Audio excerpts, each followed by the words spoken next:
So thank you. Like Per said, my name is Kelley Robinson. I work at Twilio. Who here is familiar with Twilio? So Twilio is a platform for communications, and so if you ever get a text message, an automated text message, there's a good chance that that's coming through Twilio. We also have products for voice, video, authentication, and so about 5 years ago, we acquired Authy, and so Authy is our product for account security that's using SMS as well as other more secure options for doing authentication for our users. So I work on Twilio's Authy APIs for things like phone verification and multi-factor authentication. I also spend a good amount of time educating developers. It's part of my role to write technical content and best practices. My audience is generally developers that are implementing this in their systems. And so this talk is going to incorporate a lot of the things that I've learned in my last 18 months there about dealing with developers and what they like to know and how paranoid we should make them. So when we talk about account takeovers and account fraud, it's a pretty common problem. It dropped off in 2015 there. That was when credit card chips were introduced, but I just read an article last week that says even chip readers, a lot of people are still swiping, and so that fraud is back up to $5.1 billion in 2017. So this is a really big problem that we're trying to prevent. And all of this is happening because online identity is fallible. We'd like to believe that we have foolproof systems proving who we are, who we say we are, but it's all baked into systems based on other systems, and how we design those systems and establish that trust is part of what we're going to be walking through today. So I want to talk about trust anchors and how they relate to authentication. Generally, this is in cryptographic systems. This is a public key that you might have that's linking to a chain of trust. But I'm using this as a more generic term, and I like this definition that a trust anchor is an established point of trust from which an entity begins the validation of an authorized process. And I think this relates back to a lot of the stuff that we do with identity. Because eventually we're basically going back to a form of identity that we do trust and basing our other forms of identity, and therefore authentication, on top of that. And we can use identity anchors in the same way. I'm going to break down the identities that we use and talk about them into 3 categories. These are 3 categories that I invented, so if you disagree with them, just let me know. So the first is physical identities, and so these are biometrics that we can't change about ourselves, or at least change very easily. The second is government identities, and these are things that are generally state issued. And finally, what I'm calling contextual identities. And so these are identities that we've established with the internet mostly. And these are generally more easy to change.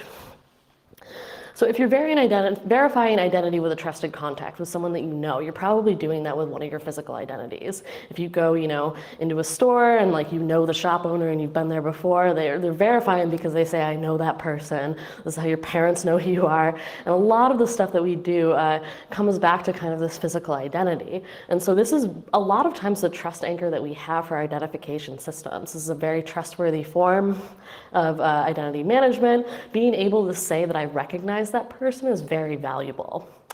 And then we get into verifying identities with untrusted contacts. And that is often done with government identities, but we're passing the trust to another body, and we're saying that we do trust that body. And obviously this is going to fall apart if you have a corrupt government and if you don't trust the government as much. This is not quite as a perfect system, but we're essentially saying that I trust the government knows that person when you have things like passports and government-issued IDs. And finally, we end up with these contextual identities that may not guarantee much of anything. And so these are a lot of what online accounts are using identities for validation. And so the idea here is that trust is this waterfall. And at the end of the day, we're all going back on someone's word. So why is identity verification hard? And this ties into the authentication that we're going to be talking about. And that's because these systems are imperfect. And the biggest problem here is that we really may never know if we got this right. There's not some way that we can go validate it later. We don't usually have the option of going back to that person and asking 3 of their closest friends of saying, wait, is this actually Jared? We don't know that, and we're probably not going to take the time and resources to do that. And so we're just trying to prove to some system that we are who we say we are and that we're not a robot. And we're doing this with usernames, passwords, CAPTCHAs, SMS, and more options. So what are we going to do about this? And this is where our strategies for authentication come in. So I think a lot of us agree that passwords aren't enough. We just had the great talk from Miranda about why password reuse is a problem. I like this came from a real application, an iOS app that just straight up told users, don't reuse your bank password.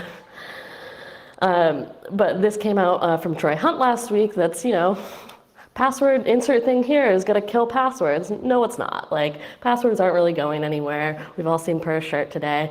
These are things that are gonna be around a lot, but if these are things that are going to be in our systems and things that we're going to be continuing to deal with, how do we add extra layers of security on top of that? And we do that right now with multi-factor authentication. We add these extra layers of security with that. And there are a lot of ways that you can add additional factors for something like MFA. And I'm not going to get into the philosophical debate about what constitutes MFA. There's an entire talk about that tomorrow. But the authentication that we're talking about are things that generally fall into the category of 2FA or MFA. So most people outside of tech are really familiar with SMS as a 2FA. A lot of people in this room may know of other options, but I'm sure that we're all using services that are still using SMS for 2FA. There's a lot of reasons for that. It's the most popular form out there. It's easy to use, and mobile platforms are making it even easier. Android has had this autofill feature for a while. iOS just added this one-touch add your 2FA code from your messages feature in iOS 12.1, I think. And so these are things that the mobile platforms are trying to make even easier for users to use. And I think the biggest part with this is that the barrier to entry for this is really low. And a lot of what we talk about here is how we can make this easier for users.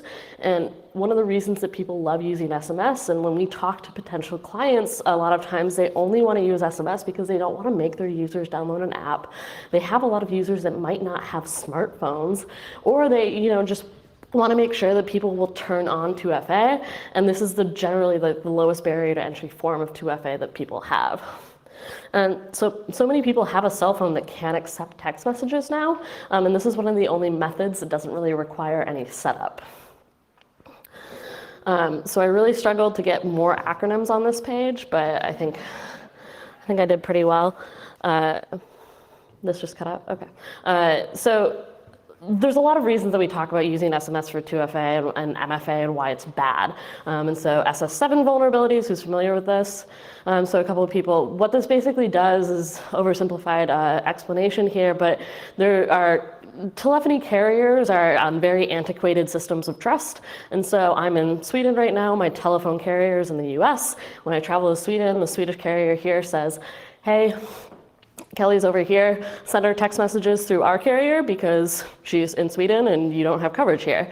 And Verizon in the US is like, cool, sounds good. We've worked with you before. I think that makes sense. We see that Kelley's in Sweden too. Cool, sounds good. And so there's kind of this handshake agreement that happens there, and hackers can impersonate carriers. They can get kind of in the middle of that, into the middle of that transaction. There's ways that they can exploit the signaling system 7, that's what SS7 stands for, to basically intercept messages that way. SIM swapping is one of the main reasons that people talk about this, and this is basically you can socially engineer or bribe a phone company to put somebody's phone number on a new SIM card and send it to you. And so if I have a vindictive ex-boyfriend that wants to get all of my text messages, and he can call up Verizon and convince them that he's, just doing me a favor to get my phone reset, then all of a sudden he has access to all of my phone contacts and all my text messages. And finally, this is not an end-to-end encrypted messaging platform. And so there is the possibility for those man-in-the-middle attacks. And if you do end up having an interception of these, or you get access to people's, I think it's Verizon. There's a couple of cell phone carriers that actually you can log in on Android, and I think that you can actually see your text messages online. And so there's different ways that you can start to view this information.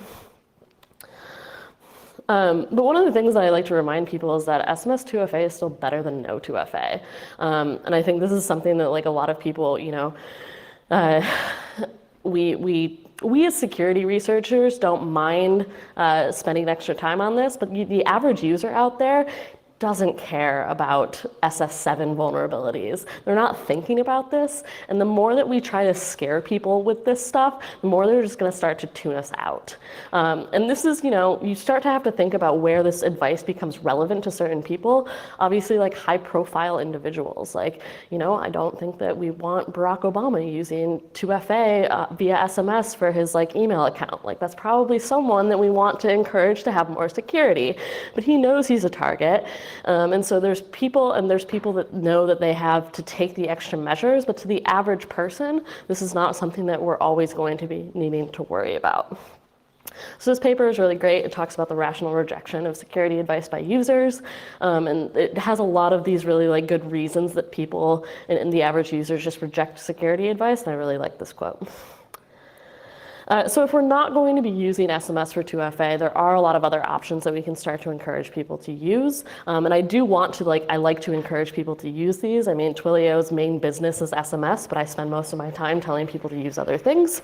So one of the big ways that we can do this is U2F, Universal Two-Factor. And so or second form, I forget what that stands for. But Google got a lot of press recently because they had all their employees start using YubiKeys, and they haven't had an employee get hacked since they did that. And so this is a really maybe more secure way that people can start to use more token-based authentication. This is a hardware token on the key, and the device will authenticate you when you sign into your accounts. Push authentication is another form of very secure 2FA. This uses public key cryptography, and so there's a private key on your device and the public key goes to the server. You can do this with apps like Duo or Authy. And this is a way that adds an extra layer of security, so you have a private key per device and per account. And so even if the server, like Twilio or Duo's servers, get hacked, there's only the public key that the hackers will get access to. That's probably still encrypted, and so there's not as much of a threat to the end user for getting this hacked. This is also a really easy way for people to do authentication. I think we have a really nice usability in this form because people don't have to type in that number. They can just accept or deny the request. And one of the things that I always tell people about this form of MFA is that it also is one of the only options that people have for actually giving negative feedback to the request. And so you can actually use this to build in webhooks that will take action if users are denying a lot of requests. And so this is a way that you can start to say, hey, I think these accounts are we have either a DDoS attack happening or there's somebody that's actively trying to hack these accounts. There's different ways that you can use this to take action against denied requests, which most of the other options don't have. TOTPs are starting to become more familiar to users. So these are time-based one-time passwords. These are, you scan the QR code and you get this counting down token on your device. And so this is also an app-based method, but it's one of the ways that's a little bit easier for users to understand, mostly because it's been around a little bit longer than some of these other methods. And I think this takes time for users to start to grasp and understand. And so this is with an app like Google Authenticator is how you would use TOTPs. This is a standardized way of doing this. There's a RFC for this. And so there are a lot of apps out there that you can use this for, but it's a standard across the industry. And so most of the time that you see, scan this with Google Authenticator, you can use an app like Authy to do that as well. But there are downsides to this. This uses symmetric key encryption. That symmetric key is generally encoded in that QR code. And so like my last job, we had 2FA turned on for some of the, the engineering accounts, but we stored that 2FA code in our shared 1Password account. And so if anybody got access to that QR code, then it doesn't really help our situation because, but that was the only way that we could have an account that had 2FA turned on. But nobody made me take that off my phone when I quit that company. So there's, downsides to using that type of security. And finally, I wanted to talk about other encrypted messaging platforms. And so you have things like WhatsApp, and you could look at many of the different encrypted messaging applications out there for using this kind of thing. And so this would be similar to using SMS for 2FA. You would send a token through this message. But the benefits of this are, you do get that end-to-end encryption. You now have the ability to deliver messages via the internet or Wi-Fi, which is beneficial because not everybody has cell phone plans. These are things that we take for granted sometimes. And you you're limiting the telephony insecurities. And so but it's still not a perfect solution. There's risk out there. WhatsApp can still get hacked. WhatsApp is a private company that is owned by Facebook. Facebook has lost a lot of user trust recently. So people that were doing a lot of single sign-on with Facebook recently, so there were a lot of dating companies that were doing single sign-on with Facebook, and a lot of them started moving away from that because users didn't want to have to log in with a Facebook account. So this is the same type of thing that not everybody's going to have a WhatsApp account. Are they going to create a WhatsApp account just to use 2FA for your company and for your authentication? These are things that we have to consider. And at the end of the day, what is the trust anchor for something like this? When you sign up for your WhatsApp account, you're using a phone number to validate that. And so we're still going back to that phone number as one of the anchors to verifying your identity. And that verification happened via SMS. And so there's not a perfect solution here. And I think, a lot of times we want to make sure that users have options. So I wanted to talk about Reddit. On August 1st of this year, Reddit announced that they had been hacked. If you want to read good security write-ups of post-incident responses, this was a great one. And so they announced that they had a security incident and that employee accounts were compromised. And they said this was for things like cloud hosting providers and source control. So presumably things like Amazon Web Services and GitHub were hacked. But the interesting thing about this was that Reddit employees were required to use 2FA on these accounts. So their working theory was that it was SMS-based 2FA that was able to be bypassed. And so they learned that SMS-based 2FA was not nearly as secure as we would hope. They didn't ever explain how people actually got access to the usernames and passwords as well. We can assume that it was probably due to password reuse, but we don't know that. And so SMS is the most common type of identity management, or 2FA for identity management here. And the factor in this case is something you have, your phone. But finally, I think we can talk about what goes wrong in terms of the value, with what's being protected with people. And I think Reddit gives us a good look at this. So in my very official risk assessment here, the incentive for people to hack you goes up as soon as your account value goes up. And so it's not worth the impersonator's time to try to hack you if there's not a lot of value there. So naturally, there's more incentive for higher accounts. And I do want to mention that this is not only just for money in accounts, but the value could be things like information control and power as well. And so you can take these types of models about your customers and implement these into different forms of how you would do 2FA for the different types of people that you have. And so for someone like Reddit, what they ended up doing was requiring token-based 2FA for their employees. They didn't explain what kind of tokens they were using, but we can assume that they're either using some kind of YubiKey or even an app like Google Authenticator does have that token-based 2FA. But this goes to show that the MFA that you use doesn't have to be the same for all of your users. Also worth mentioning is that employee accounts can be managed by your IT department, and it's a lot easier for people to use YubiKeys when they're employees of the company because your IT department can physically hand that to you on your first day and say, hey, if you want access to any of the stuff that you're using, you have to use this thing. If you're a user of Reddit, if you're a moderator, you probably don't have that same connection with someone in the Reddit IT department. But maybe for moderators, someone like Reddit could use, they could require 2FA of any kind for the moderators. And there's more incentive here for moderators to do this because they spend more time on Reddit, they're invested in this service. And so Reddit telling them that they need to turn on 2FA isn't as much of an annoyance to them. And then for everyone else, you can make 2FA optional, and you can make the way that they do 2FA optional. And so you can start to apply this to other industries as well. You could look at these are all just theoretical ways that you can do this, but if you're in banking, you could do it by account value. And so if you have a certain number of assets that you want to protect, you can make sure that people have, make sure that they turn on token-based 2FA if they have assets over, $250,000. And then if you're someone like Twitter, maybe for verified accounts, you want to make sure that people have token-based 2FA turned on. If you have over a certain follower count, then you want to make sure that you have, some kind of 2FA turned on. And for everyone else, make it optional. account. You don't want to make this barrier to entry too high when somebody just creates an account. But there are services out there that are requiring like very heavy types of multi-factor authentication, even when you do create accounts. But those are services like Coinbase and other types of Bitcoin companies or cryptocurrency companies, because the risk there is so high that if somebody turns around and immediately buys 5 Bitcoin, they're immediately a target.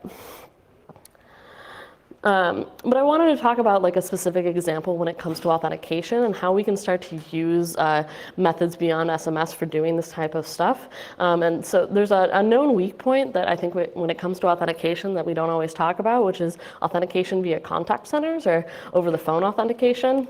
And so this is, you call into your, ISP or your bank account, and there's usually like the other person on the end of the line is asking you for some kind of, like in the US, it's often social security numbers that they're asking you to give. Like, nobody wants to give their social security number over the phone.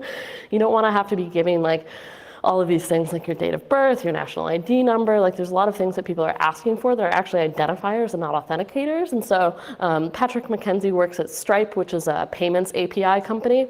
And so he proposed this thing that Stripe started to do, which is if you have an authenticated web session and you call into Stripe support, then they'll display a 2-part number on the screen, and then Stripe will say the first part of the number and you'll give them the second part of the number, and that becomes a tokenized way of verifying each other's identities, because this is one of those things that like sometimes we get calls from our banks that are like, hi, like we want to inform you of like something that happened with your account.